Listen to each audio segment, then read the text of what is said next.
आपको पता है 5/2/2010 को राजस्थान उच्च न्यायालय ने पदोन्नति में आरक्षण बंद कर दिया। राजस्थान सरकार अपील में सर्वोच्च न्यायालय में गई।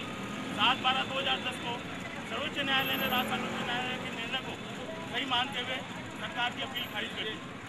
आज इसी प्रकरण को 21 महीने व्यतीत हो चुके हैं, लेकिन सरकार द्वारा अर्थधर्मिता में इसका पालना नहीं की जा रही है और अनावश्यक कोर्ट को लाचार और मजबूर कर रही है कि वो कड़ा एक्शन ले।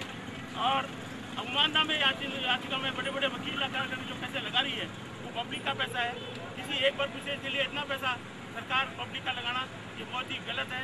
और हम इस माध्यम से आपसे अपील करते हैं कि आप सब इस सरकार का हमने आज जो प्रोग्राम बनाया है कि जनप्रतिनिधि इनके जगह में इनको कि आप भी जाके आपकी सरकार से पूछें कि आप ये क्यों कर रहे हैं।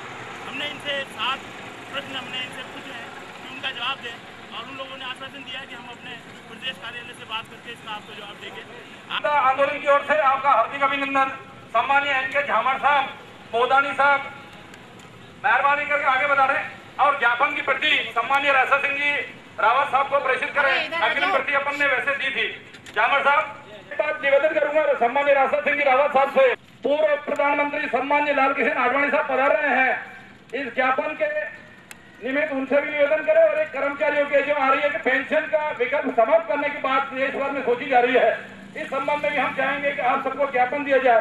मैं सम्मानीय राजा सिंह जी से निवेदन करूंगा कि आपका इस ज्ञापन को पढ़ करके इसमें जो आपकी न्यायिक निर्णयों की पालना करवाए जाने के संबंध में जो आपकी मांग है उस मांग को उचित स्थान के ऊपर पहुंचाने का मैं तहे दिल से पूरा प्रयास करूंगा। हम चाहेंगे कि आपका व आपके पार्टी का भी पूरा समर्थन और सहयोग मिले। बहुत बहुत धन्यवाद। सम्मान्य तुलसी सोनी साहब का भी स्वागत है। मैं निवेदन करूंगा सोनी साहब ने व्यवस्था करके सम्मान्य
वतन की हमसे है, इज्जत वतन की हमसे है।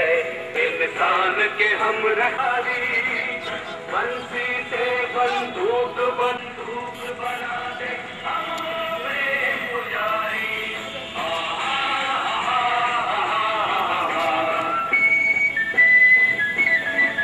ताकत वतन की हमसे है, हिम्मत वतन की हमसे है, इज्जत की हमसे है, हिम्मत वतन की हमसे है, इज्जत वतन की हमसे है, इंसान के हम रखवाले आकर हमको कस। भारत माता की जय, भारत माता की जय।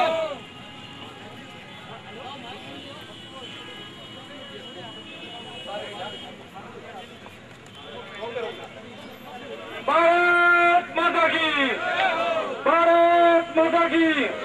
बंधुओं, मौन जुलूस की समाप्ति जहां करने के लिए इसलिए आग्रह आपसे, क्योंकि भारतीय जनता पार्टी के जिलाध्यक्ष ने समय अपने को श्रीराम धर्मशाला में ज्ञापन के लिए कहा था। उनका सम्मेलन शीघ्र समाप्त हो गया और उनको कहीं और जाना था। आपसे मिलने वो सीधे आपके रैली में पधार के और आपका ज्ञापन लेकर के उन्होंने अपनी बात रखी है। इसलिए सम्मानीय संभागीय अध्यक्ष, तहसील अध्यक्ष सबकी सहमति से इस पवित्र स्थान शहीद स्मारक पर हमने आज ये मोहन जुलूस रैली का यहीं पर समापन की बात तय करी। और आप सबको संबोधित करने के लिए और रैली के समापन के लिए मैं सबसे पहले निवेदन करूंगा सम्मानीय केजी मोदानी साहब से, कृपया आगे है और जो अपने प्रचार सामग्री तख्तियां और अपने को जो मेरे साथियों, आज का जो अपना प्रदेश का आह्वान था उसे अपन ने अंजाम देने के लिए आज एक मौन जुलूस का आयोजन किया और दोनों पार्टियों के पदाधिकारियों को अपन ने सह सम्मान इस मौन जुलूस के माध्यम से अपना जो एजेंडा था उस हिसाब से ज्ञापन प्रस्तुत किया। कल उन्हें एक ज्ञापन भेजा गया था जिसमें क्वेश्चनरी थी, 7 प्रश्न पूछे गए थे, उन पे अपन ने आज जवाब लेना था।